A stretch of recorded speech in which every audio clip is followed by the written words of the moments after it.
all the way around. I'm top of the mount, I'm queen of the mountain. My cup running over. I already told ya, I'm moving fast. You live in the past.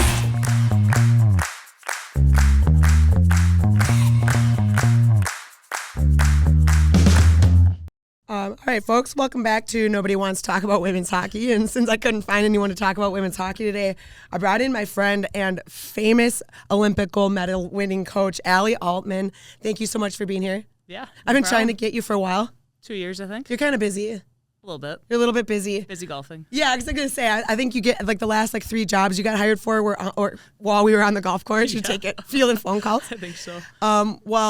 Super well-deserved and really exciting. And again, no better time to have you on than coming back from Milan with an incredible story and journey and gold medal. So a little bit about your history. Alli, you grew up in Egan. How did you end up on a Wisco Wild team? Oh, Wisco Wild. Oh my gosh, that was 10th grade. My youth hockey coach in the summer like hooked us up with, we had 4 import spots on the team. So I think it was me, Kelly Wild, Jack Daggett, and Brittany Carlson that we would just like hop in one of the parents' cars or vans or whatever, and we'd ship out there every weekend for the fall and spring. And Now, did you beat the Minnesota teams? there weren't any. Okay. I think. So that must have been was that like almost like an HP? It kind of was. So we treated it as before and after. So just like the kids have the elite league and some of the tier 1 stuff now. That was our way of doing before and after high school. Okay, I was looking at that going, I've never even heard of it, but so we played. So I think they're actually Team Wisconsin now. So we played the Madison Capitals, TI. Yep, those guys. Yep, and those guys come in and play some of our summer tournaments and stuff like that. Yep. So. But as a player and a coach, you have an extensive career. So the all-time leading most games played for MSU College from 08 through 12 with a .901 save percentage.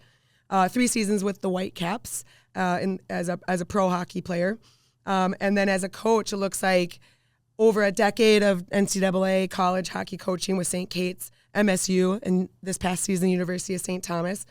6 to 8 years with the USA U18 Women's Worlds group and with the USA national team in from like 20 to 25. Is that about 5 years? Yeah. And then as recently as the USA Olympic goaltending coach for the gold medal team.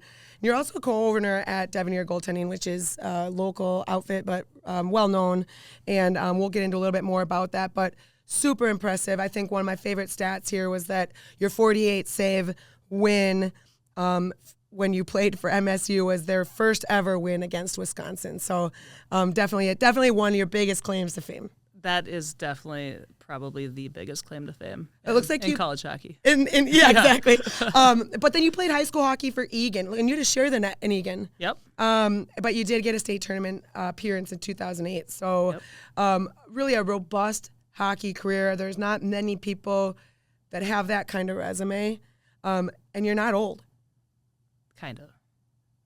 What does that make me? Do I have to answer that question? No. We'll talk about that later.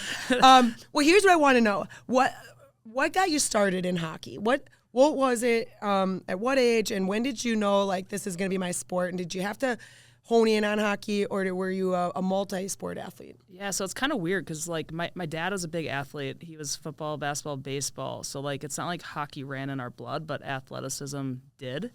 My brother, I can't remember why my brother started, probably just because of the fact we live in Minnesota. But he's the one that started playing, and I wanted to be just like him, always. And so it was like 3rd grade, I think, is when my mom finally signed the form, like, hey, yeah, you can go play.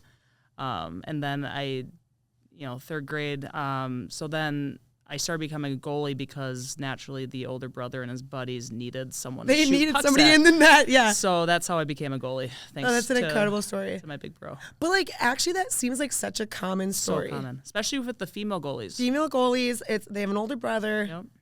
I love that. Yeah, and like, so you mentioned my sharing the net in high school. My goalie partner, Alyssa Grogan, in high school, started the exact same way because of her older brother, which I love that. happened to be a friend of my brother. So I think there's a common story there. Yeah, well, Larissa Luther goaltender for the Bloomington Jefferson Jaguars the year that we won the state tournament. She was not a goalie, but her older brothers, she had a lifetime of being thrown in the net in the street hockey games. And so by the time she was a senior in high school, she's like, I guess I could play goalie. Like I've got kind of a background, I guess. Like, so thanks to older brothers. Yes. Shout out to older brothers. And then, so the older brothers get you involved.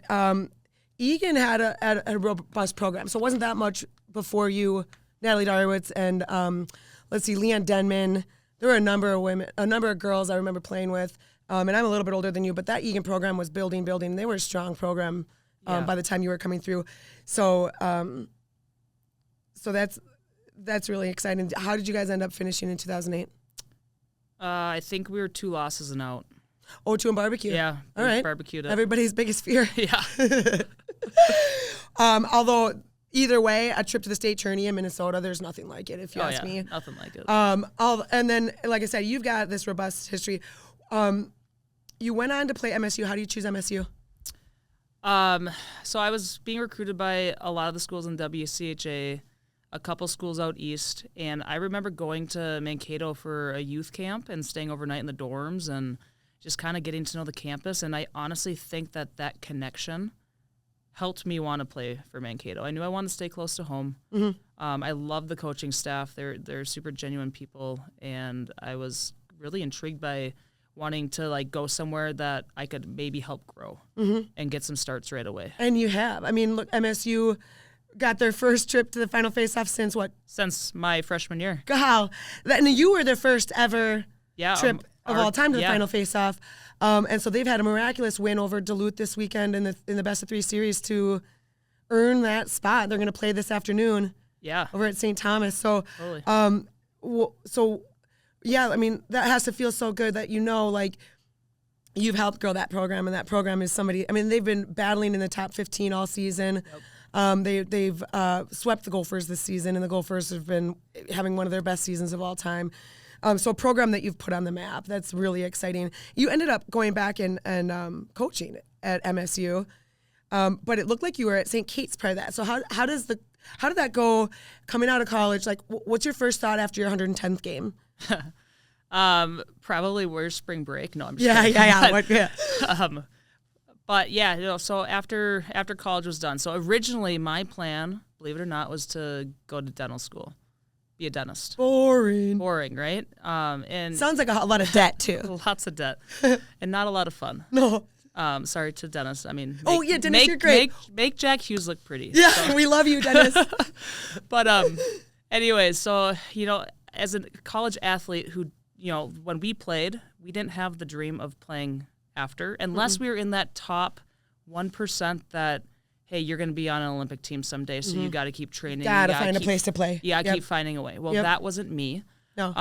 So, like, trying to figure out a way to continue my passion. Like, I love hockey. It was my life, and it's just, like, so sad to think that you have to give it up just because you're done playing. Mm-hmm. And so my business partner now kind of approached me like, hey, like let's do this. Like, you could continue hockey just as a coach, and we could really build the female side of things with Devenir. Yeah. And so you started with Devenir in 2009. Yep. And so that was in college. I was gonna say that's during your playing career. Yep. So I met Ryan during my playing career. I worked a bunch of summer camps, and then towards the end of my career, going into my senior years, when he sat down with me and said, like, hey, like, I think we could grow this, and like we could do this as careers. Sure. And which obviously is super scary. Like, I want to pick a career yet. I don't want to pick a career. I just got here. So then one of his connections was with St. Kate's with Brad Marshall, and so that was one of my first team jobs right outside of college. That's what I saw. And you were with them for quite some time. I think I put in 10 years with St. Kate's. Wow.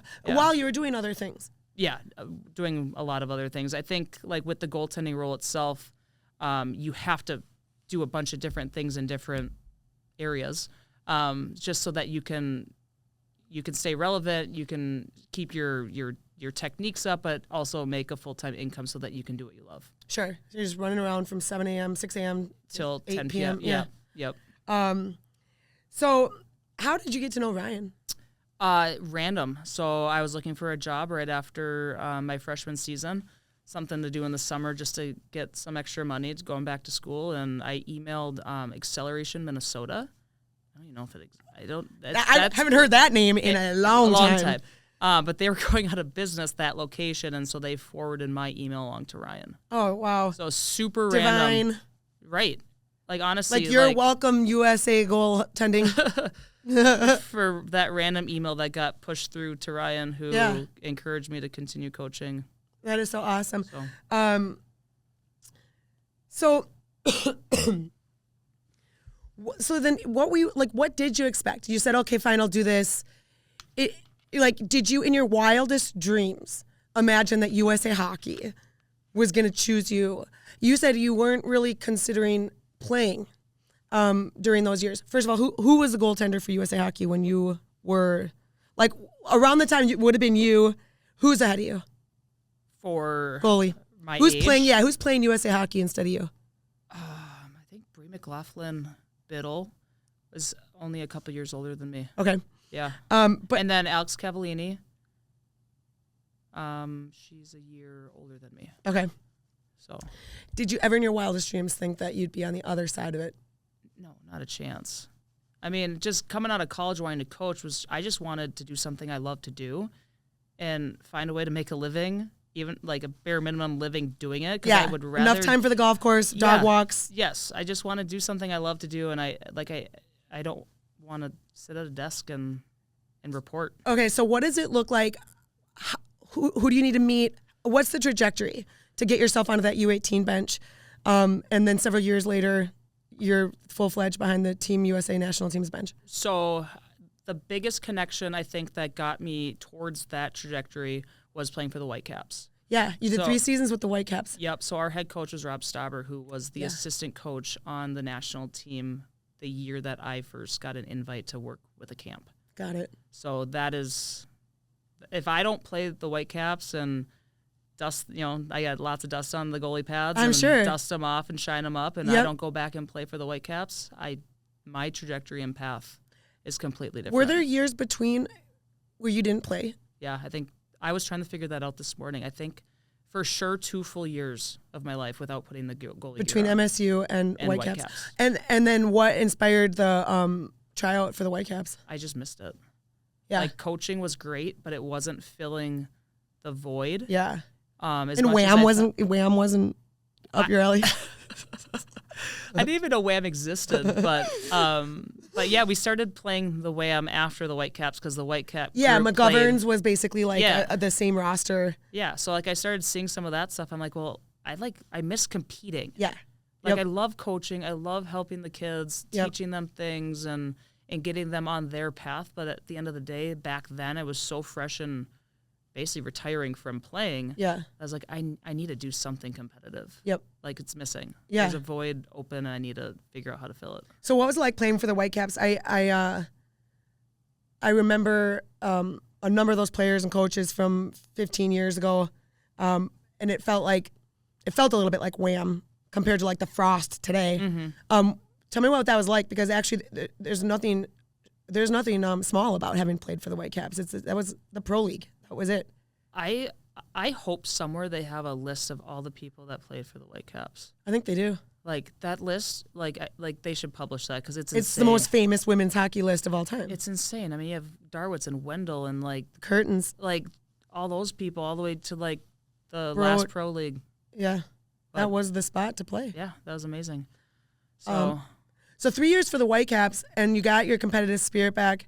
But then what? You just didn't have enough time to play anymore? So it came to a point where I had to really choose. So like, I had been in with a couple U18 Worlds at that point. I'm trying to think. Like, it was like this weird time when the Whitecaps was really going to turn pro. Mm-hmm.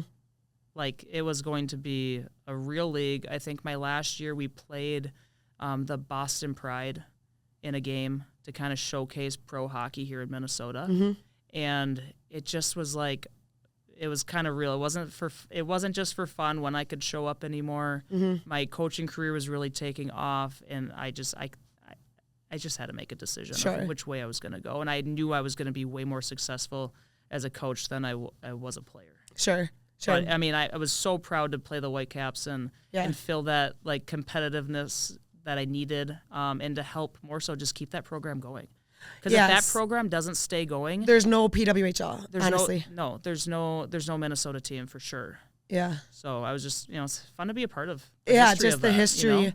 Now the IAHF, the U18 Women's Worlds have brought you all over the world. What's your favorite stop? Japan was cool, just because like it's so different than anywhere else that I've been. Sure. And like such a culture shock. Like I remember getting there and being like, oh my gosh, this is so much different than at home. Like everything's different. Food. Yeah. This little Egan girl in Japan. Like hotel rooms, like everything is different and not a lot of English being spoken. We're like when you go, like when we went to Italy or Denmark or Finland, like it's there's not a culture shock. Yeah. Like you fit right in. You go to Japan and Japan, it's completely hockey's like kind different. of a big deal in Japan. Yeah, it is. There's like a full-fledged men's professional league and some women's leagues. Like there's like a bunch of women competing now at the international level. Yeah. That's pretty exciting. Yeah, we've played them a couple times in quarterfinals, I feel like. So, yeah. Yeah. I saw they that. did a good job. So that is super exciting. All right, let's go a little bit rogue. Yep. So I actually know you better from golfing than from hockey, which I'll take all day. But I'm curious, what do you prefer, golf or your dog? Can I golf with my dog? Is that an option? Can he come with? You have to pick one or this podcast is over. I have to pick my dog. I have to. I like that. He's a living, breathing thing. I guess have you're to right. pick him. I guess you're right. Well, that's very virtuous of you. Yes. I know you kind of want to pick I golf. kind of want to pick golf. Did you know that I've played in several pond hockey championships with Sarah McDonald? I was aware, yes. I think I played in one. Oh, no, we played in the other one, not the championship one. No. I haven't gotten a chance to play on a team with you. No. I'm going to be recruiting you soon. Like, actually, seriously, what does it look like now? I mean, you've done it all. You've gotten you've reached the pinnacle of hockey. What do you do? What do you do now? What is it like? Do it again. Is that it? I mean, why not, right? If I have the opportunity to do it again, I will, in a heartbeat. And what does it look like at USA Hockey? So you got in the door, it's connections, obviously, and that's how a lot of the hockey world is, and frankly, a lot of the world is. But is there room for somebody at USA Hockey to kind of be on the forefront for a decade or 12 or 15 years? I mean, because why wouldn't it be you? I mean, again, like if I get the opportunity to do it, I will do it as long as they want me to. Like, there's nothing better than representing your country and the world's our country's best players and being able to work with the top athletes. I can't even imagine. Like it's the best job ever. So can you tell me a little bit about this experience in Milan? This experience, I would say, actually, give me like the last year and a half with USA, because you guys rampaged through the rivalry series. Yep. You guys, the talent's just top notch, cannot be beat, but it takes more than talent. Mm-hmm. So can you give me a little bit of background on what it's been like with Team USA and all the way up through this overtime game-winning goal? Yeah, I honestly, it starts back in Denmark with Coach Robo's first tournament with us. And just looking back over the last 4 years and seeing every decision, every like situational, strategical plan, every face-off play, every time you switch someone on a power play, every time someone was on a roster, wasn't on a roster, like you see the evolution that this team went through over the last 4 years that attributed to winning that game. Yeah. It wasn't just like the last 3 weeks. It was the last 4 years of the leadership of the coaching staff and the GMs and everyone that goes into it. And then on top of that, obviously it's the players that are putting the work in on the ice. And they're the ones that are performing, and we're just trying to get the right people out there and the right people on that roster to be able to do what they did. Well, and that's what's crazy, because Canada didn't take any NCAA players and the United States did, and it's like recognizing that level of talent, but also what else do they bring to the locker room and to the team. And you guys just had an edge, for the last God knows how long. I think, the rivalry series 3 years ago was maybe a split. The USA took it in the 5-game series the year before, but the rivalry series has reduced the number of games due to the PWHL and other opportunities for these women to showcase their talent or at least build their talent. And but that is really interesting, and I'm glad to see that the USA team was able to make those decisions and bring the women that were going to get it done. Yeah, definitely. Those decisions are never easy. Like, I don't know if you've ever been in on rooms where you have to tell someone their time is done. It's the worst thing ever. I mean, if you count 15U hockey. Yeah, I mean, it's all relative, it's right? all relative, right? But yeah, no, at that But Olympic it's like- level, I mean, I know there's a Patty Kazmaier winner from last season that didn't make the team. I mean, that's not easy. And those are the tough decisions. But, at the end of the day, it's, we're trying to do our best to make sure that we're getting the best possible lineup out there for this tournament. And I think everyone in the world would agree that this is the best team that the U.S. has ever compiled. They've ever compiled. I mean, it's unbelievable. Like, it's insane. Goaltending, though, is even sicker. I mean, if you were to extract just these goalies and what they're able, I mean, have there ever been a better goalies in American history? From first to 3, I don't think so. But, I mean, U.S. has put together a ton of good goaltenders that have had really good stints with the program. And I think what's cool about this year's group is that they're so tight-knit. Like, you look at Aaron and Gwen, like, how much they support each other and that they've been through it in college together. Yep. But then, like, they're both, like, just these incredible goalies. And it, like, wouldn't matter which one of them's in the net. Like, it's Aaron's turn. But, like... You can count on both of them. You can count on both of them. And then Ava, our young gun coming up, like, she's right there. Yeah. Like, you throw her in practice, and she's just working her ass off. I mean, because you want to keep your spot, and you know the women above you and what they're doing. And she's so young, and, like, the saves that she comes up with in practice, and, like, you can just tell she's so proud of herself, and just every event that she got to over the past year, the growth that she had between events, and just, like, that confidence of like, yeah, I'm on this team. I know I'm 3, but I'm still on it. I've earned this I'm spot. here. Yeah. Well, and, people always say goalies are a different breed. How much of your job as the goaltending coach at USA, considering these girls are so talented, how much of your job really is managing that mental component for the women or helping guide them mentally versus the actual, save style or the actual physical movements? Yeah, I think for... like, each one of them I approach a little differently, just like I do with any goalie I coach, even here in Minnesota through Devenir or St. Thomas or wherever I'm at. That's what I pride myself in is keeping them as individuals. As soon as you start lumping them as, oh, you guys are the goalies, well, then you start, like, losing trust in them, and you're not giving them everything that you can. But I think 100%, like, when you're in the tournament, most of it's mental. Most of it is making sure that they're feeling their best, they're confident, and they're ready to go do their job. Now, leading up to the Olympics, like, there's obviously, like, we had our training camp in August. We had we met we had October, November. We had centralization weeks or whatever. Yep, exactly. So, like, those are the times when like, August was a lot of, like, hey, like, this is what happened in World Championships in April. Let's learn from some of this stuff, and let's make sure that we're being really nitpicky from a developmental, technical standpoint. Yep. October and November was still pretty technical.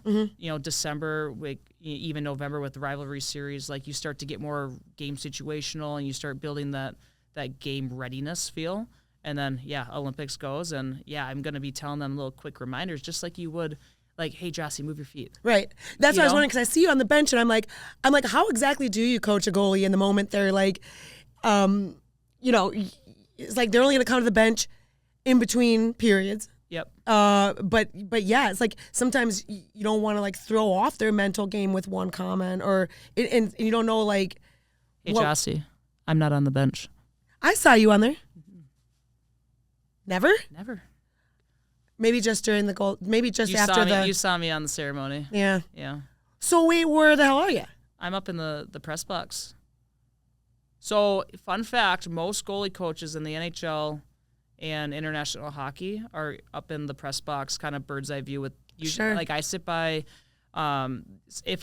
If there was room, I'd probably be by our video coach and Josh Skiba, who's our other assistant coach. He does a lot of our bird's eye stuff, runs our power play. Yeah. It was really tight at the Olympics, so I was with Katie Million and Ellen Hughes up in our suite. Got it. Okay. So, but we get a nice. I prefer it up top. Well, it is a nice view. Because to get to your actual questions, I'm not talking to our goaltenders in the between game periods. Got it. So you're not even down. You don't go down to the locker room or anything in between periods or anything like that.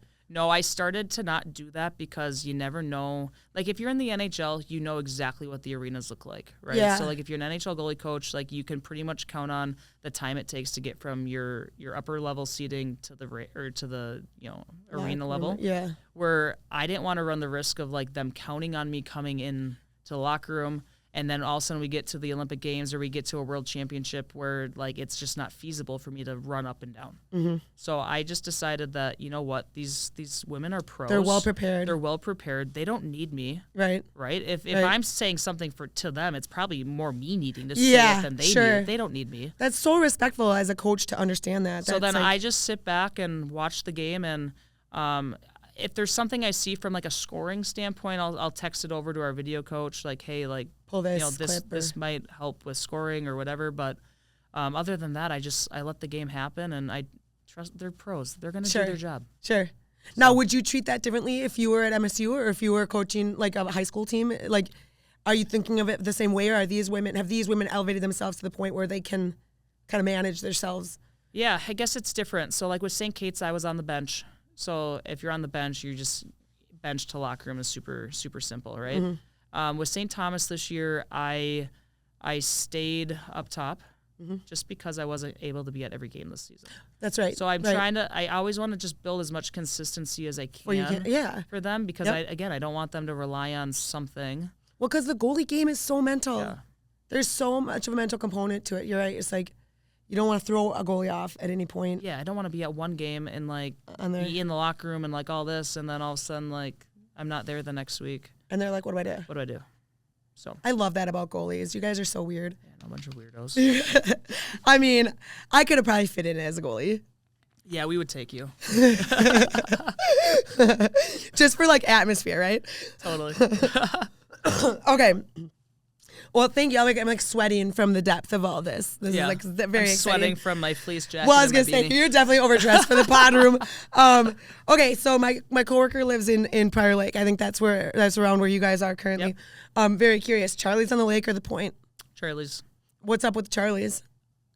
The atmosphere and the vibe. They have like live music and stuff. Live music, like patio, dock life, like people because you'll coming go there on like their after we boats. golf on Fridays. Yeah. I should come. This summer is going to be a little bit more free for me. Yeah, we just got to find a boat. We need a boat. What is taking us so long? Here's the thing. If you had gotten a physical gold medal, we could have traded it in for a boat. I don't. But they didn't give you one. They didn't give us, no. But also, I don't know if It's the only boats worth- are really expensive. My brain's going to like You want a like boat. like a big boy. Yeah. So we'd Not actually like need a paddle gold boat. Rolex to trade in. Yeah, that would probably For a trade in boat. for a boat. But we haven't gotten a gold Rolex yet. No. All right. Well, how do you feel about this? Coaches don't get medals. Coaches are never coaching for their own accolades. Coaches rarely are coaching for their own prize. How do you feel about not leaving Milan without a physical medal? Honestly, it doesn't bother me. Yeah. Like I think like it's the athletes are the ones that are on the ice. They're doing the work. They're the ones performing, and I think it's a great tradition from the Olympic, I don't know, like history that they want to celebrate the athletes. Sure. And like I get it. Like there's differences between team sports and individual sports and all. I think it's just a really cool way to just celebrate that. the athletes and the work that they've done for 4 years. Yeah. And also because like I was looking like after the game, there are like 40 staff There's a lot of us, yeah. on the bench. So that'd be a lot of medals. it would be a lot of extra medals. Luckily, they were only gold plated and not fully gold. When was the last time they had fully gold medals?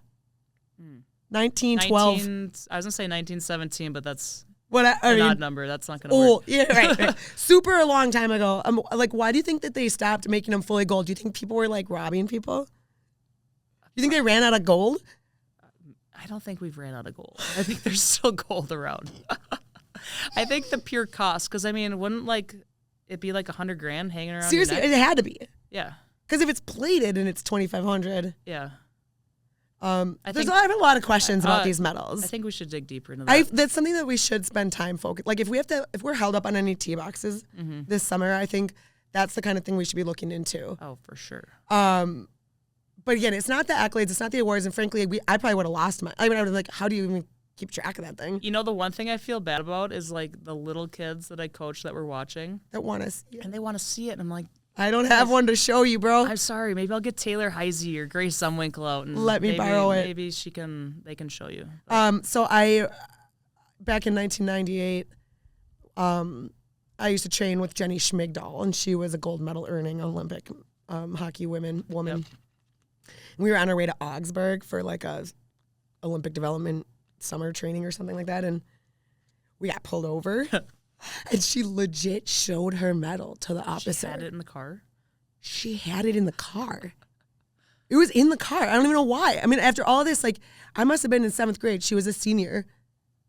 Maybe she was older, but, like, she had it in the car. She showed the guy. We got off. We were on time to hockey. You know that wasn't the first time she used that, I bet. There's no way. I mean, she kept this thing in the trunk. car. Yeah, like, she's prepared for this.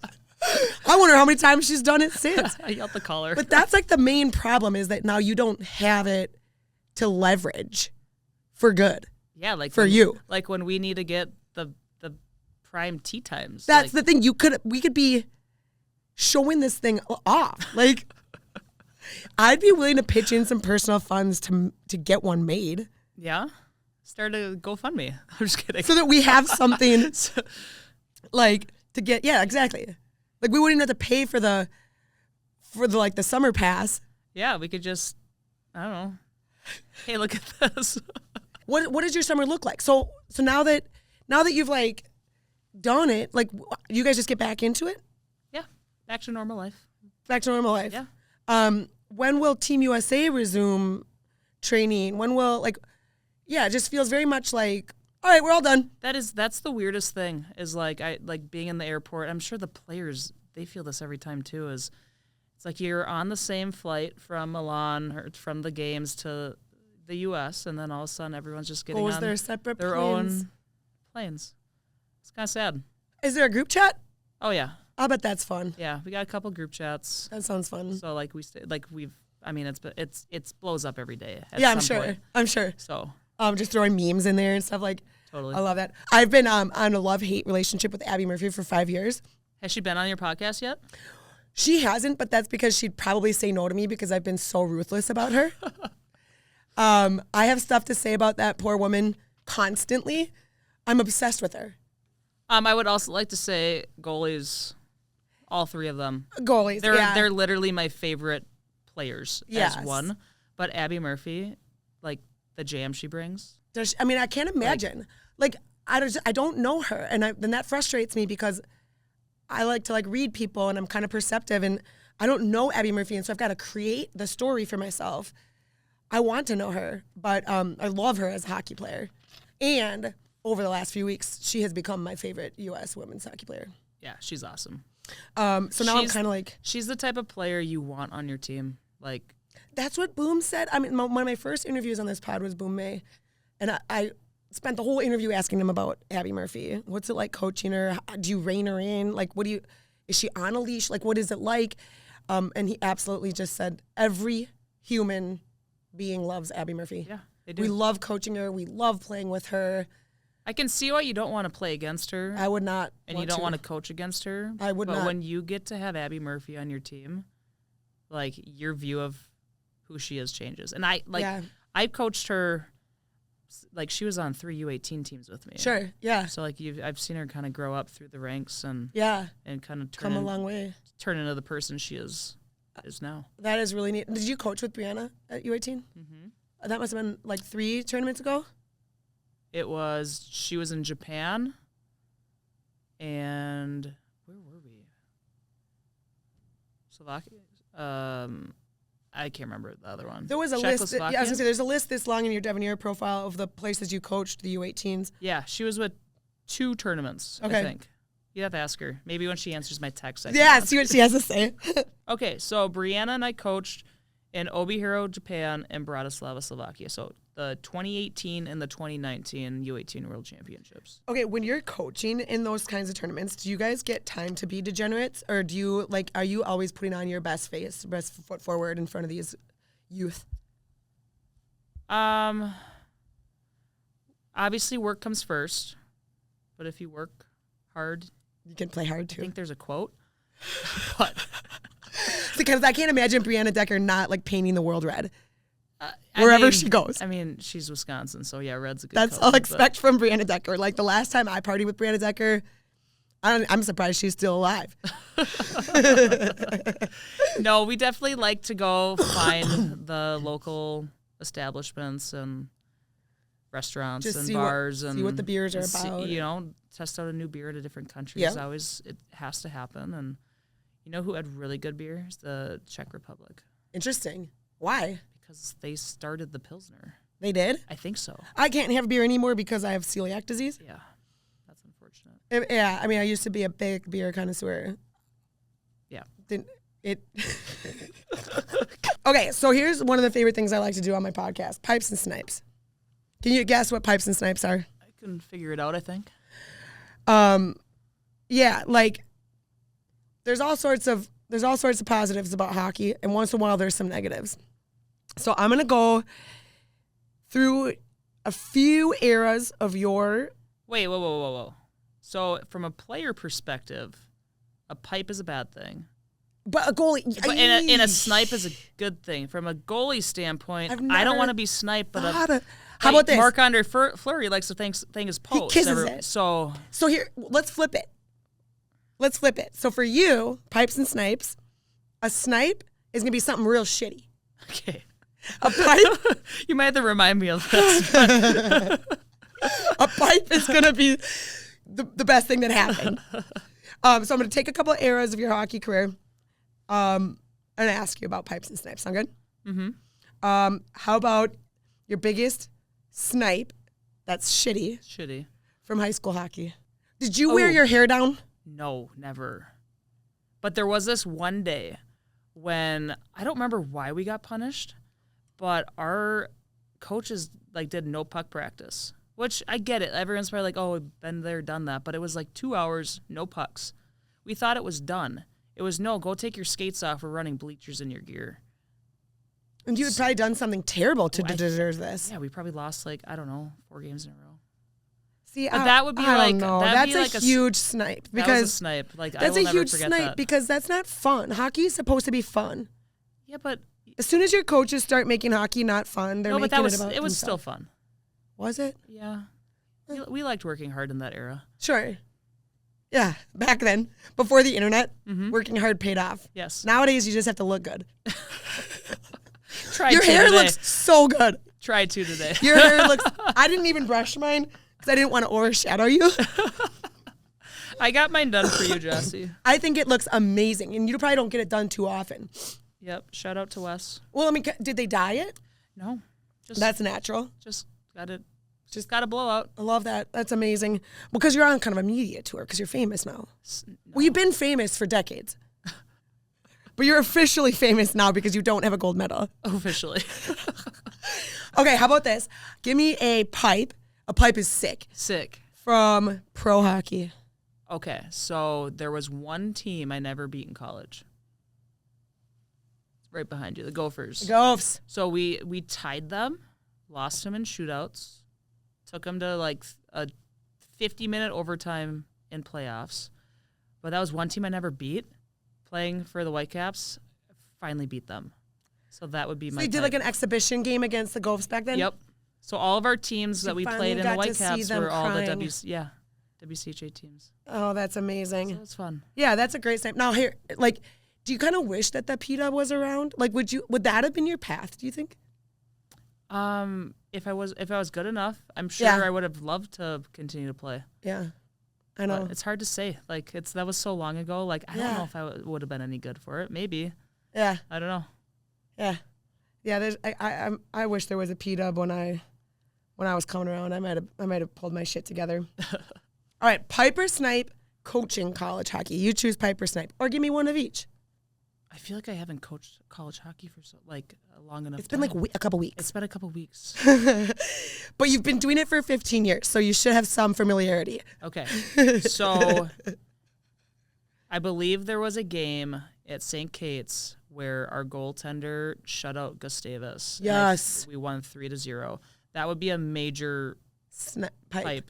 Yeah. Because I think we were that would be huge. Bottom rank to the top rank. Yeah, that's that a was big massive. deal. Gustavus has been such a powerhouse. Yeah, and I think another one would be just, getting the job with the Tommies and being a part of the new facility and the new hype. Yeah. It's been I think we cool. were on the golf course when you got that job. Yeah, we were.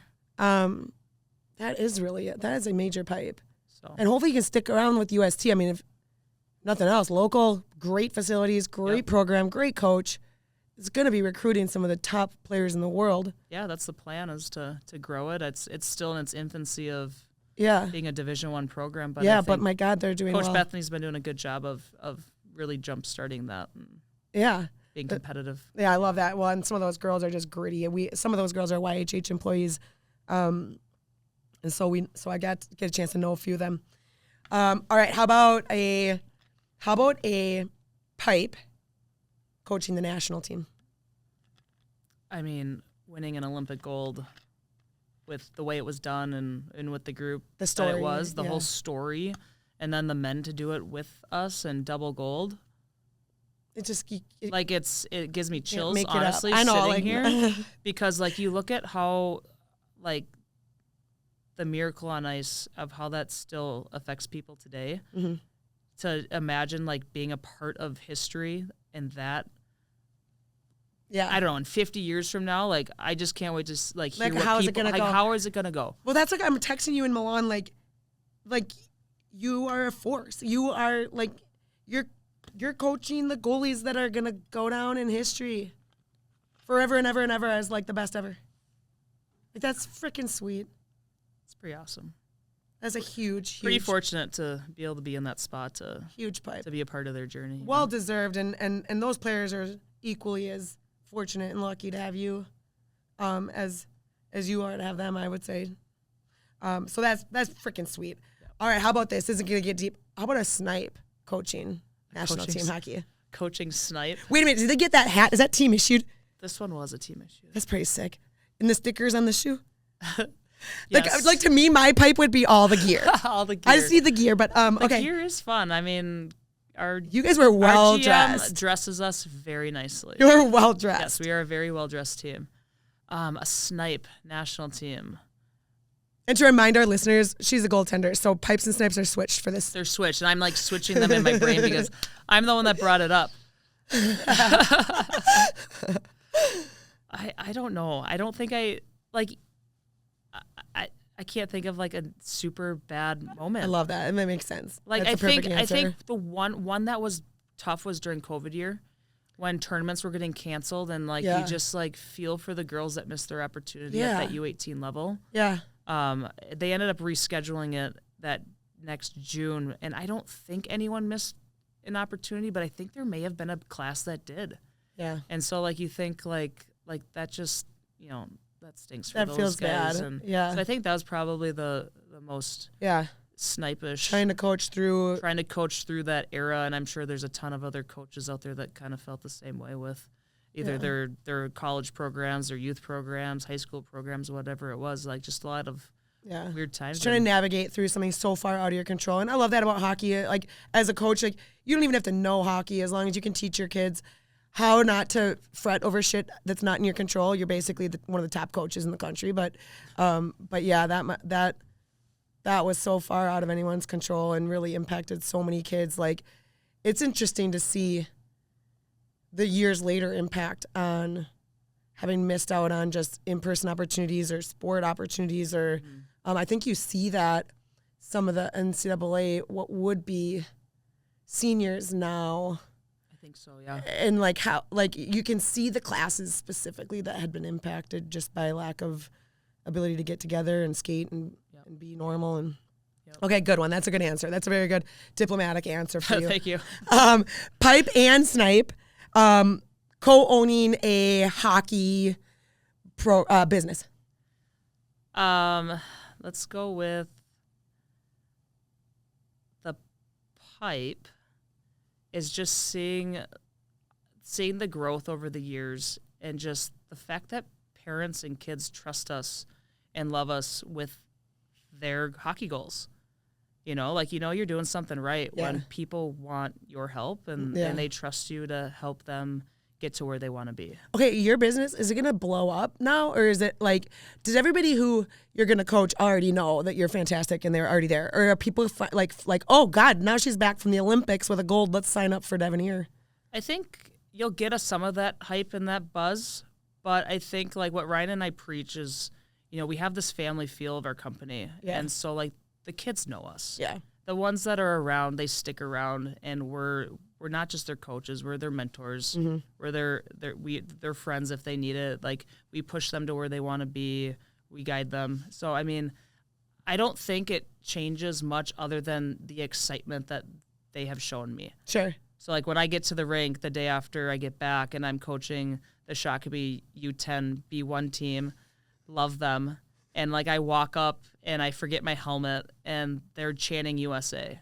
Yeah. So it's like that's the pipe. Yeah. Is that these kids are so jacked up because of what we did as a team. Yeah. And it'll just hopefully continue to inspire the next group of girls for sure, or boys, whoever, to just continue to follow their dreams. So that's definitely the pipe of the job description and Devenir itself. Yeah, because it's like a 15-hour-a-day gig, and you're on your feet all day, on your skates all day. And that's probably the snipe, is sometimes your feet hurt. Yeah, yeah. Do you get custom skates?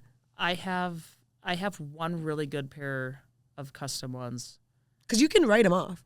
You can. You can. They are work equipment. I do have another pair of skates that are also custom, but I think they were built wrong. And so those hurt my feet. General Sports didn't do that. No, never. But so I rotate between the two sets of those. Interesting. But I am on the lookout for a third set. Well, I mean, now that you've won a gold medal and you're so rich, you could probably just pay straight out for them. So rich. Yes. No, rich with experience, rich with mentorship for other goaltenders. Thank you so much for spending some time talking to me. I've been trying to get you in here for ages, and my listeners are going to be thrilled to hear everything you have to say. And I really appreciate you taking the time, and I'm really impressed with what your hockey career looks like and where you're headed, and I just can't wait to see where else you go. I mean, like, where else, you know what I mean? Where else can you go? Just repeat in 4 years or whatever you want to do, sounds like, if you're looking at it from outside perspective. So congratulations. Thank you so much. And thank you for being a friend and a golf friend and a winter pond hockey friend and everything else. It's fun to be able to tell people I know Alli Altmann. Thanks for having me. It was a blast. Absolutely. Take care. I'm coming back. Yeah, do, please. I'm coming back. All right, perfect. Thank you.